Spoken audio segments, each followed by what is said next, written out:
Hello, and welcome to Verbling. In this class, and actually tomorrow's class at this time, and then skip a day. For 3 classes this week at this time, we're going to be examining 100. I don't know if we'll make it through all 100, but we'll try. 100 of the most mispronounced words and or phrases as well, some phrases, in the English language. Now, these, we're going to examine them for pronunciation, obviously, as well as for meaning, vocabulary, in a vocabulary sense. Maybe try using them in a sentence and make sure we understand what the word actually means. Now, these words and phrases which I will be introducing you to in this little series, not only are they mispronounced by language learners, second language learners of English, but also by native speakers. And in fact, native speakers do a really good job of messing these up. And it's very common to hear mistakes with these this long list of mistakes. These are very common for native speakers. So here you go. You learn these with me, and you can you'll be ready to correct a native speaker. Haha. Okay. All right. Let me welcome Julietta to the class. Hi, Julietta. Hello. Good morning. Good morning. How are you? Very bad, thanks. Great. I hope you're having a nice holiday season. Thank you. You too. Yeah, keep hoping. Me too. Okay. I keep hoping the same thing. Well, okay. In any case, enough said. In any case, all right, let's get to our material. I'm going to do a screen share to help us along here, so you can see the words as we're looking at them, and we'll talk about these 100 mispronounced words. Let me also welcome Rebecca to the class. Hi, Rebecca. Welcome. Hello. Hello again. How are you? Hello again. I'm fine. Thank you. Nice. All right. Here we go. 100 most often mispronounced words, and usually by native speakers. Okay. On the list is this word, mispronunciation. Yeah, okay. Often pronounced mispronunciation.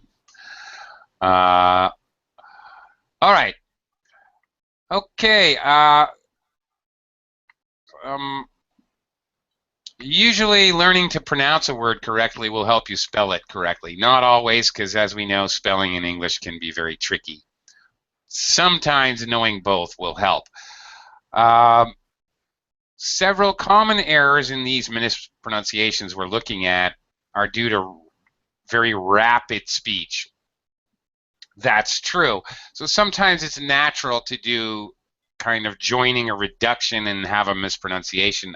I'm not really particularly against that, but a lot of these words we're going to be looking at involve content words, nouns and verbs, adjectives and adverbs, and those words really should not be reduced in speech.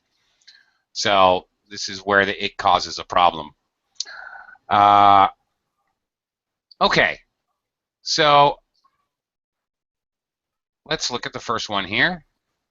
Don't say across. Okay, it's not across, but it is. Okay, actually, the mistake people make is across.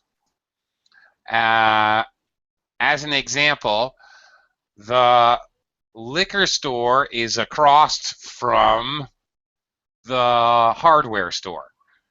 All right, it should not be that way. Okay, it's easy to confuse across with the word crossed, as in the verb past tense, he crossed the street. but these are totally separate words. Across can be used as an adjective or a prepositional phrase. So how can I use this word, Julieta? Across, and I would like you to pronounce it correctly. Concentrate on that, as well as how do I use it correctly? Well, I just gave it away. Can you give me a sentence with it used correctly? To go to the supermarket, I'll go across the street. Mm-hmm. Okay, I'll go across the street. Yes, and this often gets pronounced as across from. That's where I've heard it. Native speakers make this mistake. Here is another word. Often mispronounced as affidavit. Affidavit. So don't say affidavit. Okay, that's not correct. Rebecca, how should it be pronounced? Do you think?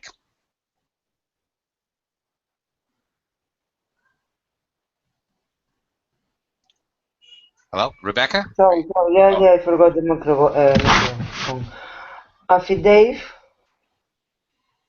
I've never seen this word, sorry. Let me check the meaning. I don't know even the meaning. Affidavit. Yeah. Okay. So it should be pronounced affidavit. Affidavit. Affidavit. What's the meaning of declaración jurada? Wow. Wow, this word I think I've never used it in my. Okay. Okay. Affidavit. All right. What is an affidavit? All right. An affidavit. Do you know, Julieta? Any idea?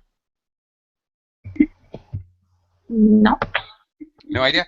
Okay. It's a legal word. So you guys are not lawyers. You probably don't know. Probably you're good.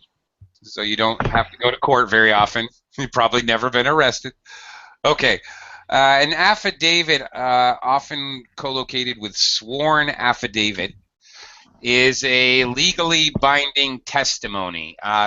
What somebody under oath has answered questions from a lawyer, and it's recorded and it's written down and entered as evidence. Okay?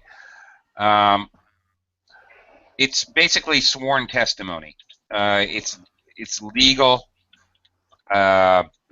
evidence in a court hearing. What happens is, for example, if you're being sued by someone, if your company's being sued, you probably will have to go in before the court case, and the lawyer, both lawyers will sit there, your lawyer and the other lawyer, and they'll have a recording, some kind of recording device, and they'll ask you questions, and they'll use that as evidence in the court case.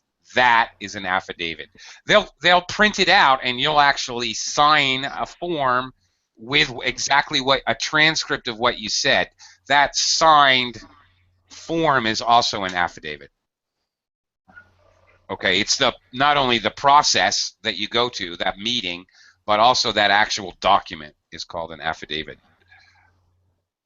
Okay, but anyway, now here is, all right, here's a case where quite probably the American English pronunciation gets us in trouble, because we have something in American English called a fast D, or sometimes it's called a flapped D, whatever. This is just terminology, not important.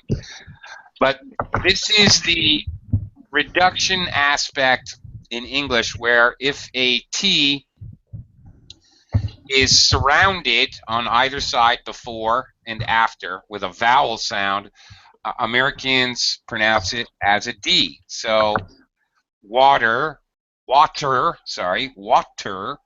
pronunciation for many Americans becomes water, more of a D sound. So this may be a victim of that. That's why we end up pronouncing it with a D sound instead of a T sound. Possibly that has something to do with it. Okay, Ken, welcome to the class. Yes, hello. Hi. We're looking at commonly mispronounced words and phrases and also talking about their meanings, so learning a little vocabulary. Here, here's an interesting one. So, we do not say, or we should not say, Alzheimer's disease. I have seriously heard this from many native speakers. Actually, Ken, what is it called? Alzheimer. That's much better. Alzheimer's disease. Alzheimer. Okay. Okay. The confusion here, well, slang in English for an old person, a colloquial slang is old-timer. Hey, what you doing there, old-timer? There's a couple of old-timers sitting on the park bench playing chess. It's a very common slang for old people in English. So, okay, while it is a disease, usually of old-timers, it is named from the German neurologist. I don't know how to pronounce his first name. Dr. Alois, maybe? Alzheimer. Okay, Ken, do you know what Alzheimer's disease is? Yeah, I know. It's a kind of a type of dementia. Okay, it's a type of dementia, right, related to dementia. That's right. A specific type of dementia. Yes. Yes. People forget things. Right. Okay. All right, we've had another person join us. Here's another one. Very common. Wellington, welcome to the class. Hello, how are you? Pretty good, thank you. Wellington, our next word to examine of mispronounced word, and I don't know how often I hear this, Antarctic. Do not say Antarctic. I swear to God, 9 out of 10 native speakers say Antarctic. This is a super common mistake. Wellington, how should I pronounce it? Antarctic. Antarctic. Antarctic. It's a little bit challenging to say. You do pronounce the C. I mean, that's the way it's spelled, with the C before the final T. And it is pronounced as a hard C, a K sound. Antarctic. Antarctic. Yes. All right. All right. What is Antarctic? Antarctic. Yeah, what is it? What's the meaning of this word? What is it? What is the one of the poles? I think in the south, of the. Right. So it's literally its polar opposite is what? Is what? Yeah. What's the opposite of Antarctic? Not. No. The opposite of Antarctic, of course, is Arctic. Okay. Arctic. Okay. Thank you. Sure. Okay. What kind of word is Antarctic? Noun, a verb, adjective, adverb? It's a noun. It's a noun. That's right. It's the name of a place. However, conveniently, it's got that nice IC suffix ending, which normally signals to us that the word is an adjective. Frantic, spastic. We widely know as a noun, but it also can be an adjective. Antarctic penguin, for example. Antarctic ice shelf, like that.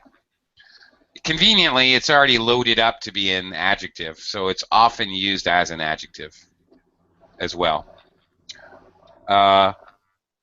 Well, here we go. There it is. There's the other one. Arctic. Again, the C, not Arctic. An Arctic polar bear. Arctic. You should slow down. Now, because this is a content word, and it's a name, so it's even an important content word, slow down when you're speaking and pronounce it correctly. Arctic. In an earlier class, we were discussing about how function words or grammar words, things like pronouns, conjunctions, auxiliary verbs, these types of things, we say them fast and we often reduce them.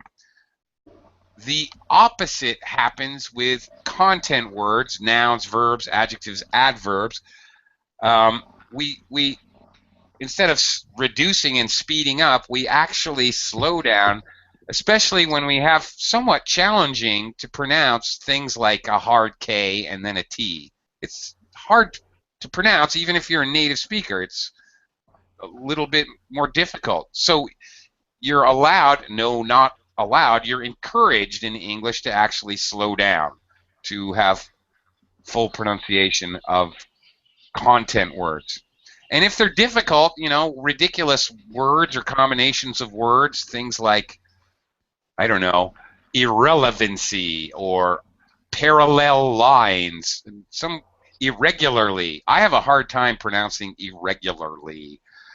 I pronounce it correctly irregularly. Not all the time. I have to slow way down in my pace. So don't be afraid. Oh, here's one you've probably heard in the movies. Julietta, don't say axe. Okay. Ask. Ask, of course. Okay.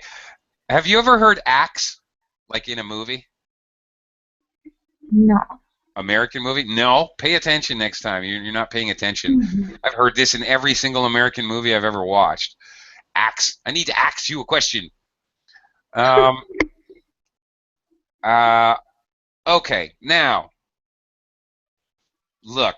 There is a reduced form, not of ask. Ask is ask, and should be ask. And for me, axe sounds ridiculous. Now, I know you know the meaning of this, but there is a caveat here. There is something else to be said here. This word, the past tense of the verb. Now, because we actually have a, you know, A-S-K-T sound. We got 3 consonants in a row here.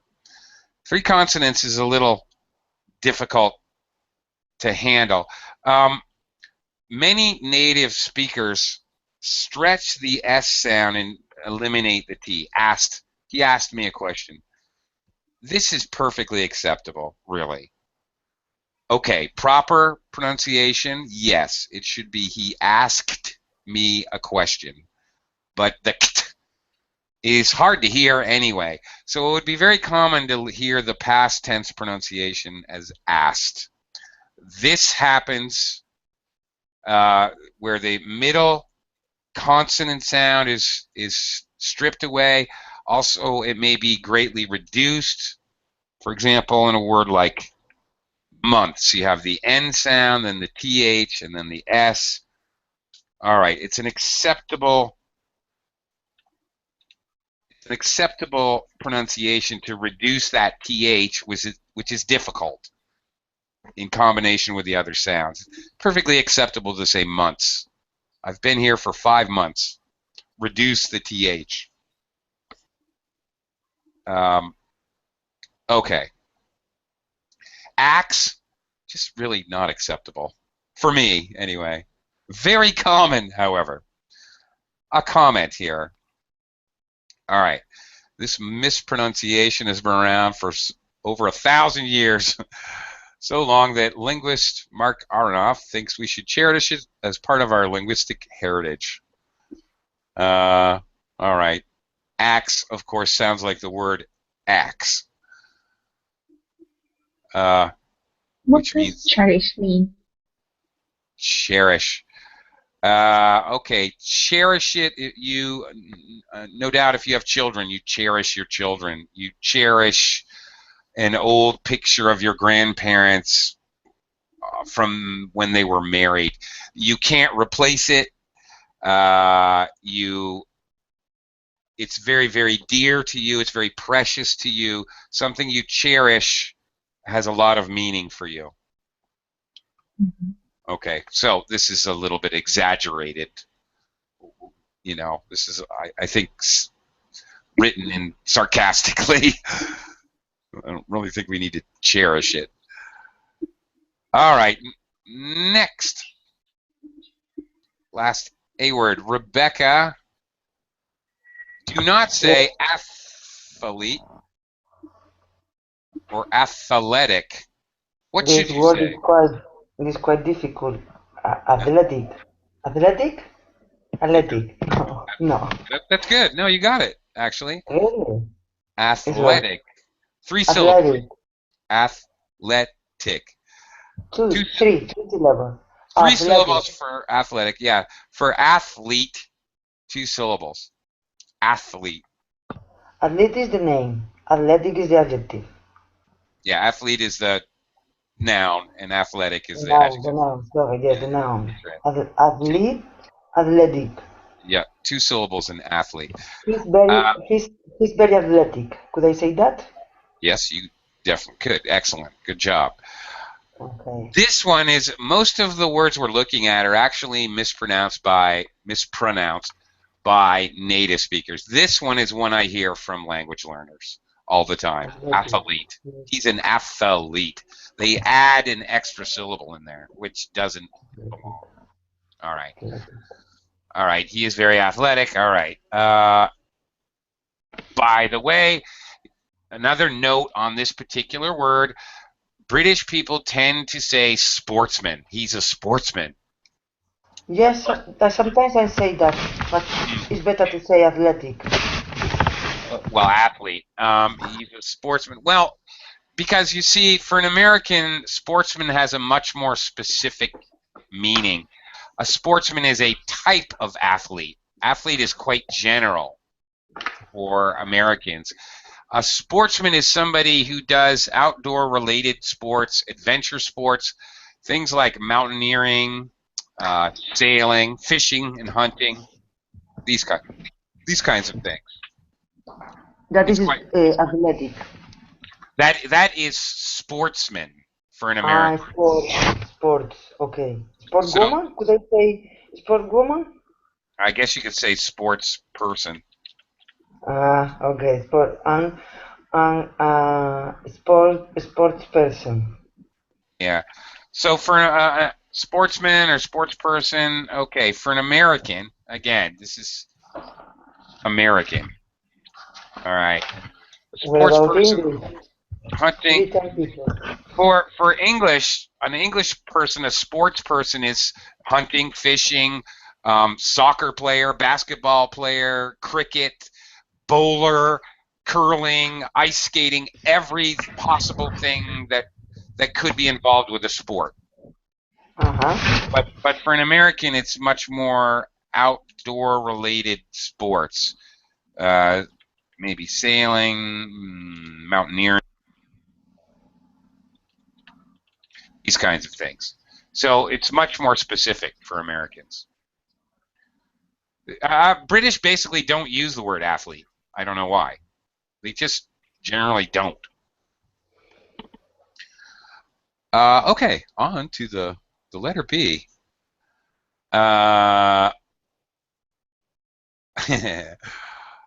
This is one that I mispronounce, to be honest. Ken, but I should not say barbiturate, which is exactly how I say it. I think 99% of all native speakers mispronounce this word. Barbiturate. What do you think you should say? Barbiturate. Barbiturate. Barbiturate. And what is a barbiturate? I don't know. I have no idea what it is. Does anybody know? Anyone in class? No? No. It's Yeah, a kind of the medicine. it's a kind Yeah. of medicine, yeah, but it's a kind of medicine Sedative. which is frequently abused by Yeah. drug addicts and so forth. I don't know. Kind of Sedative. drug. It's a family of medicines, actually, I think. I'm not a doctor, so I could be slightly mistaken. It's a whole family of medicines. These medicines, I don't know what they're supposed to be good for. Honestly, I don't know. But I just know kind of whatever, colloquially, I don't know from personal experience, but I guess these kind of make you feel sort of slowed down, drunk, sedative, yeah. All right. Yeah, Wellington, sedatives? Is that what they're used for? Yeah. Yeah, all right. So people, yeah. So I have no idea there's an R pronounced in there. I didn't even know you spell it that way. If I had to spell it, I would have spelled it the first way. So here we go. Here's one that I would definitely mispronounce. All right. Yeah. Okay. Classic. Wellington. Do not say Bob Wire. And believe me, here's another one that is extremely common for Americans. You talk to an American farmer, he's going to tell you about his Bob Wire. How should I say it, Wellington? Barbed wire. Barbed. Barbed wire. Yeah. Okay. The ED sounds like just a D, not an extra syllable. So it's a little bit challenging. Again, we got RBD, 3 consonants in a row. Barbed wire. Barbed wire. Okay, barbed wire. That's good. Good. Thank you. Okay. Well, this is an interesting. I don't think I agree. It should be barbed wire, although the ed adjective suffix meaning having is fading away in the U.S. I don't know about that. Really? Slotted spoon, barbed wire, crooked hat. I don't know about that. I don't know about the fading away thing. Not to my knowledge, but what do I know? All right, Wellington, now the big question. What the heck is barbed wire? Is a wire with let's say points, sharp points. I can say this way. Yeah, it has sharp points. I don't know, 2, 3, 4, like the end of a nail. Sharp points that stick out every, I don't know how many inches or how many centimeters. Every few centimeters, there's a little rounded coil with points sticking off of it. That's right. What is the purpose of barbed wire? Sometimes to protect, sometimes to put a border, a limit between two lands, or a space, a territory. Sometimes like for security, for people. Yeah, security, yeah. Sometimes for animals, cows and horses and sheep, Yeah. such, to keep them in one area. Very common in the United States. Yeah. To avoid that strangers entering your land, your property. Yeah, maybe. That's like for security. In the United States, usually barbed wire is used for animals, really. Now, if they want to keep out people, Wellington, that's where we jump into razor wire.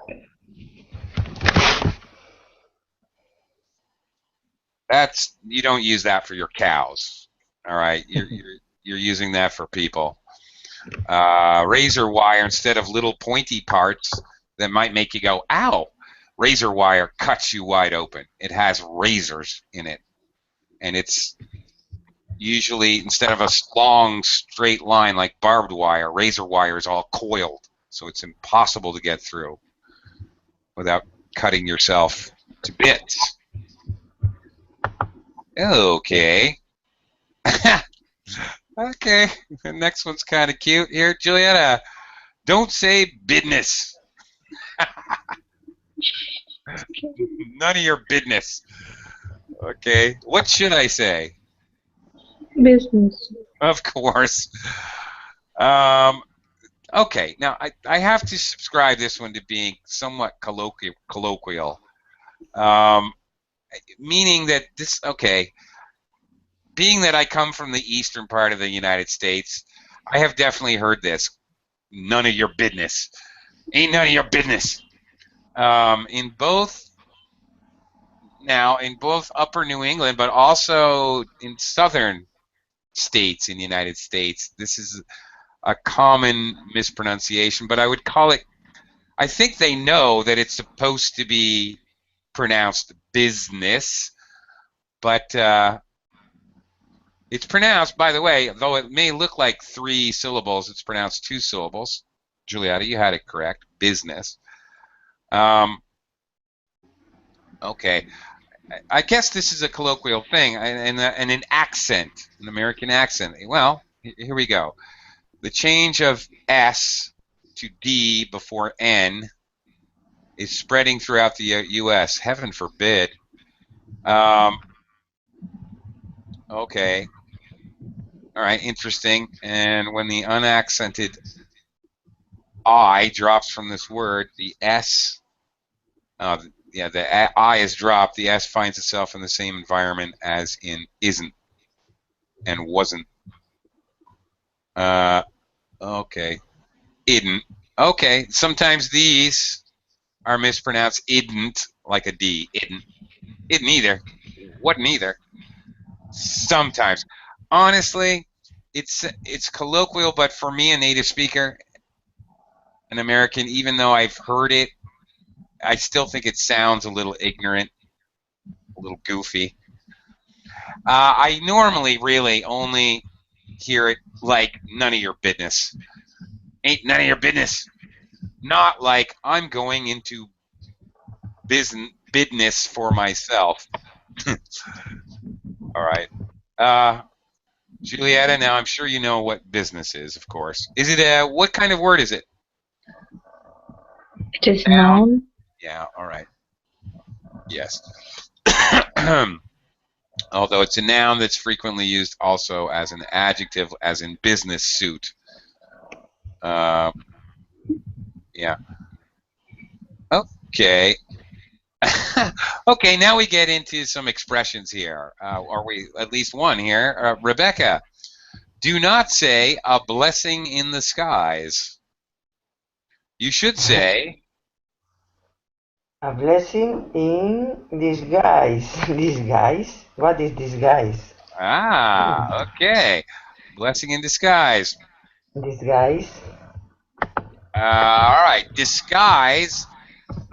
If I am disguised, I want you to think I am someone else. Or, at the very least, I don't want you to recognize me. All right? It's like a fancy dress? No, it's like if I wear a fake mustache and I wear a wig that has really curly hair, red hair, and I look totally different. Okay? But I thought that was a dress, a fancy dress. No, not a fancy. A fancy dress is clothes that you would go to a formal party. Oh, he's wearing his fancy dress.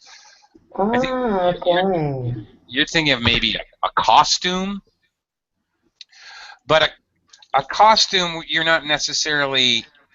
All right, costumes are for fun, maybe for entertainment, to use in a play or acting, or to go to a party and amuse your friends.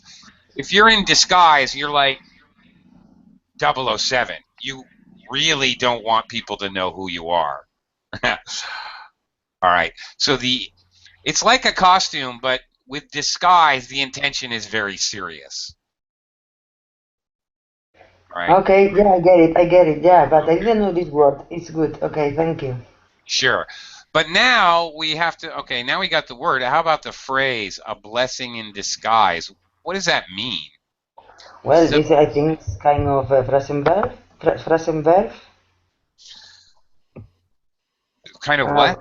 Say again. Phrasal verb. Phrasal verb? No, not phrasal verb. More like an idiom. It's an idiom, okay. Yeah. Yeah, you're right, sure. A blessing in disguise. I have no idea. This Well, phrase is a blessing. you know what? I could say that this is related to another idiom. Definitely. Okay. Do you know this one? Every cloud has a silver lining. Blessing All right. and a silver line. Okay. Meaning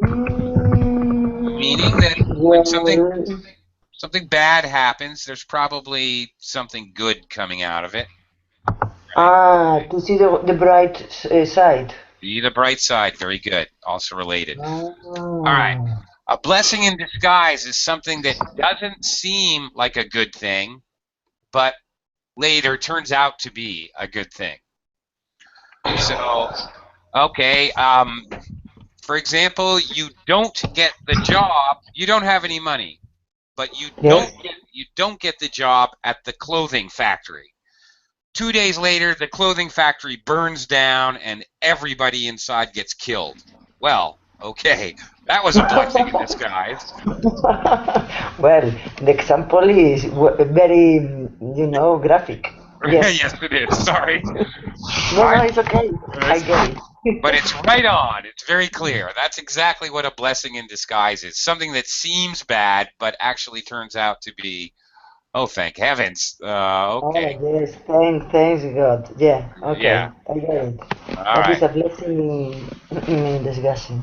Ah. Oh, here's another classic. Okay. We definitely have to talk about this one. Ken, don't say Calvary unless you mean Calvary. What should you say? Cavalry.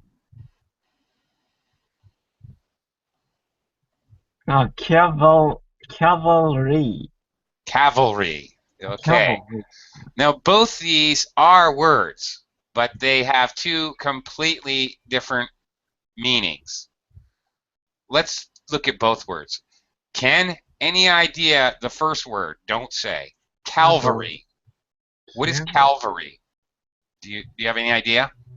I don't know. Cavalry. It has to do with Jesus. It was tragic. Calvary. Notice the capital C. Big clue. Any idea? Let's see if anybody else knows. Anybody know what Calvary is? The first word. Mountain. The mountain or hill, whatever. Yes. The name of the mountain or hill upon which Jesus was crucified. But could it be a bad moment? He's going through a Calvary these days. Well, we use it metaphorically a lot. Yeah, I don't know about your example specifically, but it looks like he's headed to his own personal Calvary. Yeah, because something like that. Yeah. We have the same word in Spain, religious, of course, but we use it in this with this meaning. He's going through a Calvary, something like that. Right. As most of us probably know, Jesus, of course, went through many painful tortures and related to that. A ridiculously difficult time. Right. So it's definitely used metaphorically. Absolutely. And obviously in English and Spanish, probably many other languages. All right. As opposed the pronunciation, sorry, say again, please.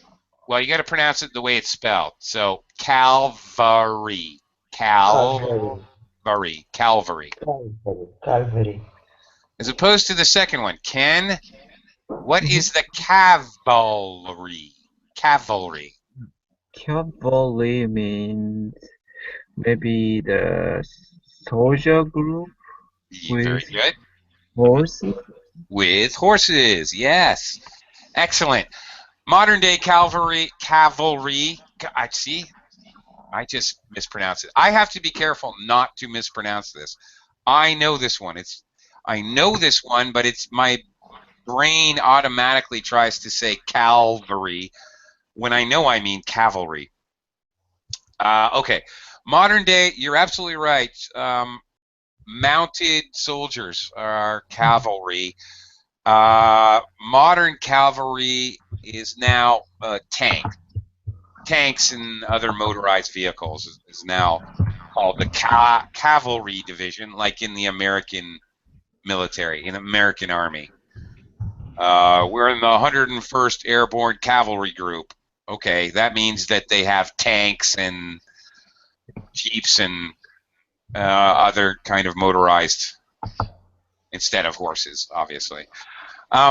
Here's another one that's often used metaphorically. In the Old West in America, many people, many settlers lived very, very remotely.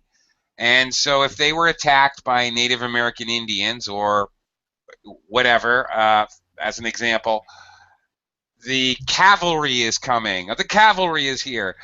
The idea being that you're being rescued, and probably rescued from a position in which there was no hope. So, oh, send in the cavalry, send in rescue is the idea. It all has to do with being rescued from, like, certain death, from a certainly bad situation. Okay, and it's used in an idiomatic way. Okay, the party was terrible, but then somebody sent in the cavalry. Paul and Diana showed up with a case of champagne, and they brought the Rolling Stones, came with them, and saved the party. They sent the cavalry. Okay, anything that saves you. Here we go. Next one. All right, Wellington. Do not say candidate. Oh my God. Native speakers say this all the time. I've seen news reporters say this. What should you say, Wellington? Candidate. Excellent. Candidate. There you go. Candidate. Yes. You say it the way it's spelled. Candidate. All right. Candidate. Candidate. All right. Similar to candidate, but not so much E as a short I. Candidate. Okay. Candidate. Yeah, you had it right. Okay. Very good. Next time you watch CNN or BBC News, they're always talking about the candidates. Yeah. Yeah, listen closely. Let's see how they really pronounce it. All right. Candidates, the guys trying to get an elected government position. Yeah, always in the news lately, especially because of the American candidates who are all pretty much nuts. You know what I'm talking about, Wellington. I know. I know him. Yeah, okay. Or then. Yeah. Good luck. Have to be crazy. Yeah. Just gonna write in somebody. Now this one, I don't know if I actually agree with this next one, but let's talk about it. Julietta, it says don't say card shark. Okay, now what should I say, Julietta? Card sharp. Okay, now I know technically speaking this is correct. What is a card sharp, or maybe a card shark? What is this person? I don't know. Okay. Now, here I have to disagree slightly with my material. I understand that the Old English word originally was card sharp. Does anybody have a guess as to what that might mean? No? Well, I just saw the meaning, so I'm cheating. I know the meaning now. Sorry. Okay. All right. Okay. Well, it's somebody who cheats at cards. Maybe they cheat, or maybe they're really, really, really good.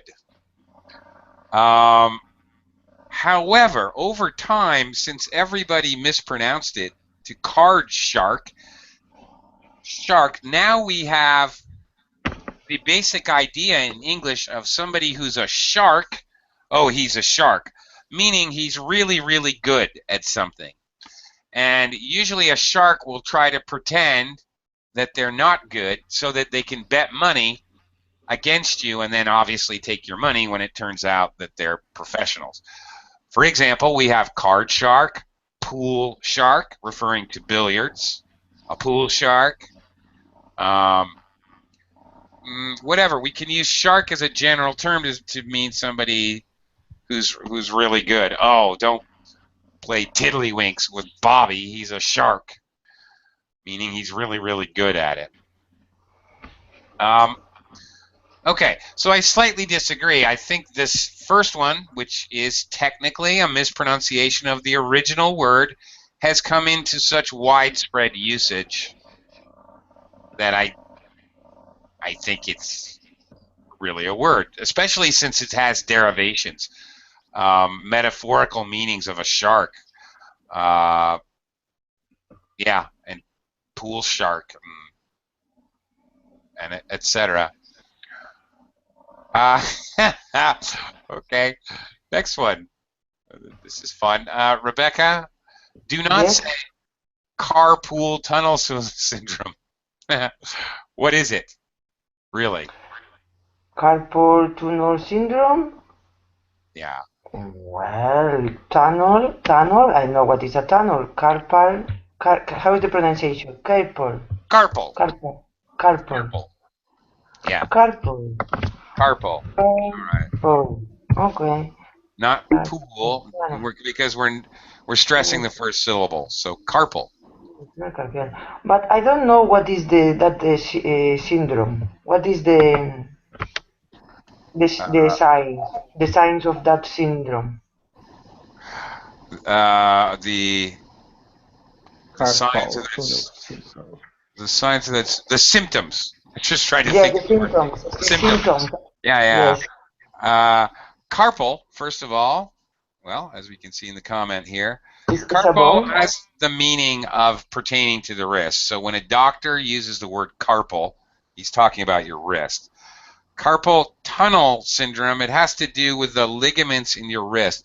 For example, if you spend all day on the computer keyboard or with a mouse, some people get these pains and cramps in A their hairdresser, for instance. Maybe a hairdresser, yeah. Somebody who uses their wrist a lot, or who keeps their wrist bent in a funny position. Yeah. Okay, I get it.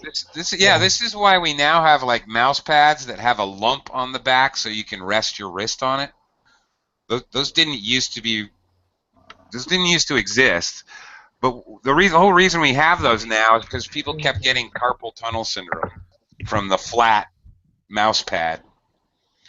Yeah, that's why we now have the more ergonomic designs. Yeah. You used to hear about this a lot when computers first became popular. Carpal tunnel syndrome. Okay. Ken, here's a, I guess, music and sound related word. Okay. All right. You don't say cacophony.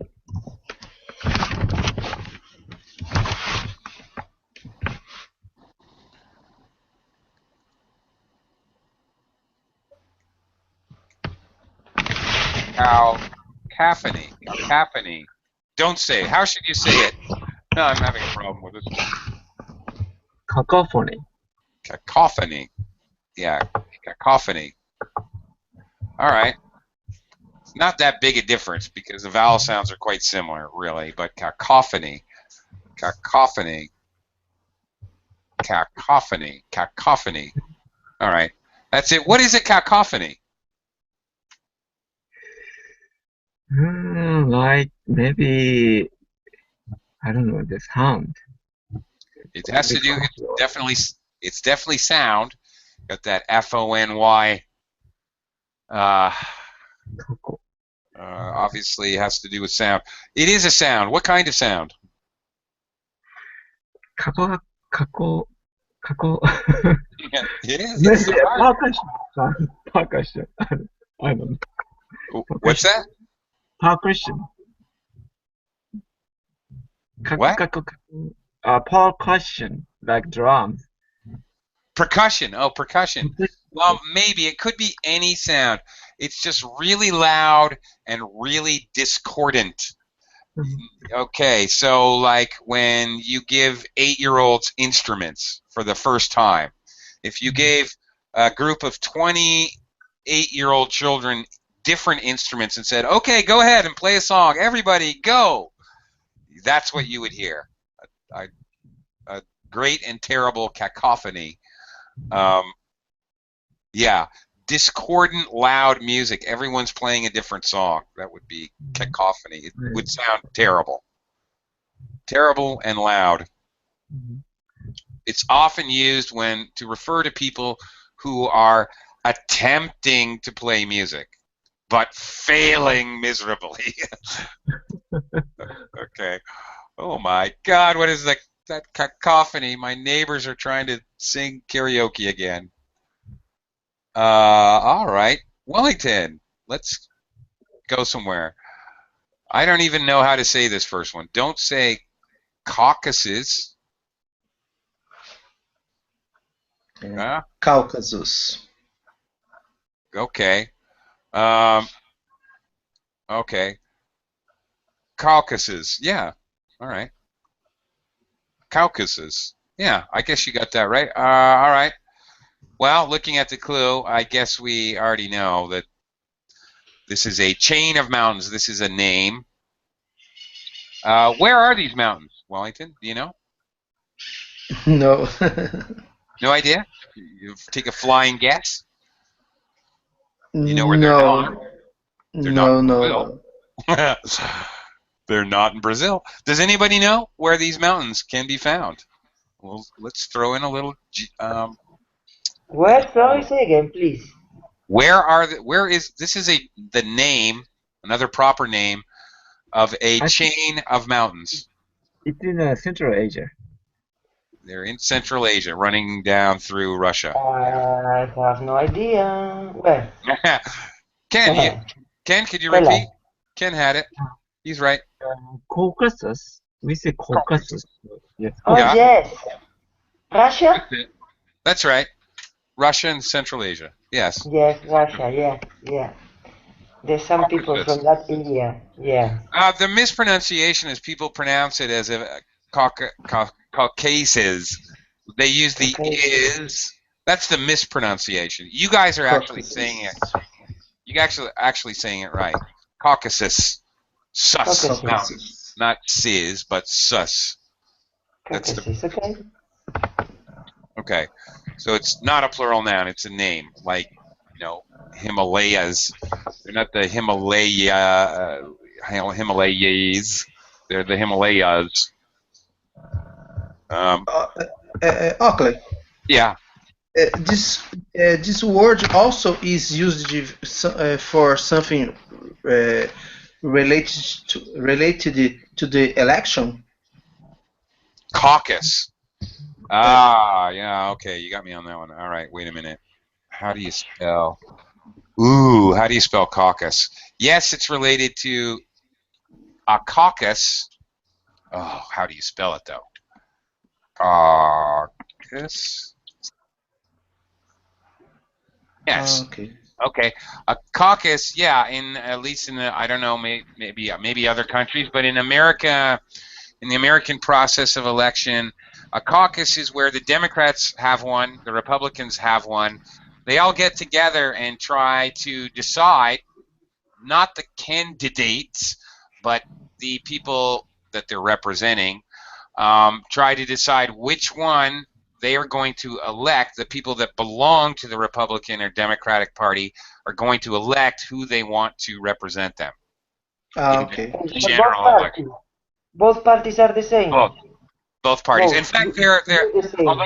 although you never hear about them, there are other parties in the United States. They get no play in the media, and certainly absolutely nothing about them in international media. But there are other parties in the United States, believe it or not, that do win more local elections.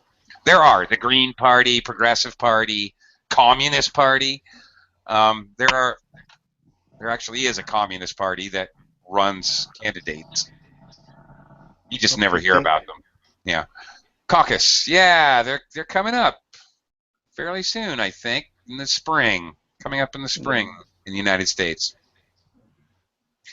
Okay, this one's just stupid. All right. Do not say Chester drawers. Who says that? Nobody says that. Okay, Julietta, what should I say? Chest of drawers. Okay. What is a chest of drawers? I don't know.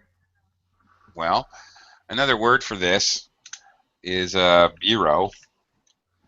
You might use, if you use a piece of furniture that you pull out the drawers and you put your clothing inside, that would be a chest of drawers, or a bureau.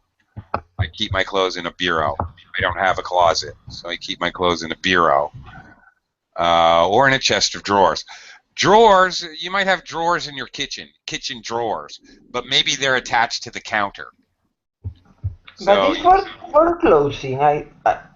It's a kind of desk. Huh? Well, you said it's for clothing. I mean, not like a desk, like a chest. Ah, okay. Okay. No, I mean bureau. How do you pronounce that? Bureau. Bureau. Bureau. Bureau. It's pronounced the same way as the Federal Bureau of Investigation, the Bureau of Firearms Bureau, which is a bureaucratic entity, but it's also a piece of furniture where you put your clothing. It usually has four legs. Sometimes it has a mirror on the back of it. The top drawers, you put your socks and your underwear, and you pull down the next drawer and you put your shirts, and then the bottom drawer you put your pants. I mean, that's how I organize my bureau, but you may do differently. I don't know. But anyway, okay. All right. Oh, boy. Guess what? We're out of time. I got to get going. Got a private class to get to. So we'll continue with this tomorrow. We'll pick up right where we left off. So see you again. Bye-bye for now. Thank you. Thank you.